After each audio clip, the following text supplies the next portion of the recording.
Vous avez l'impression, par exemple, quand on pense à l'action de la France en Afrique, Oui, sur le terrain africain, la France est très seule mais encore. elle l'est Est-ce moins. que... Elle l'est moins. Elle est moins. Lorsque je suis allé avec mon collègue Steinmeier, qui est devenu président de la République fédérale d'Allemagne, au Mali et au Niger, nous avons été sur place, nous sommes allés à Gao et nous avons vu qu'il y avait à la fois des troupes françaises dans la MINUSMA et dans l'opération de maintien de la paix des Nations Unies, il y avait des troupes allemandes. Il n'y en a jamais eu autant.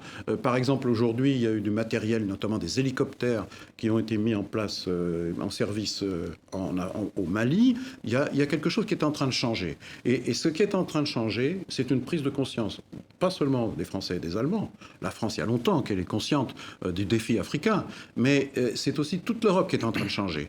Et le G20 qui s'est réuni au niveau des ministres à Bonn avait à son ordre du jour l'Afrique. L'Afrique est confrontée à la fois au défi de la sécurité, au défi de la menace terroriste, mais au défi du développement. Jamais on n'a autant parlé de l'Afrique au sein de l'Union européenne. Il y a une prise de conscience, c'est nouveau, et l'Europe est l'organisation, l'Union européenne, qui finance le plus au monde l'aide au développement. Donc nous avons là une capacité de donner à l'Afrique un avenir, un projet, et notamment à sa jeunesse, sans seulement traiter la question africaine sous l'angle migratoire et des problèmes qu'elle pose, Alors, mais la voir aussi comme une perspective et une chance pour l'avenir de l'humanité.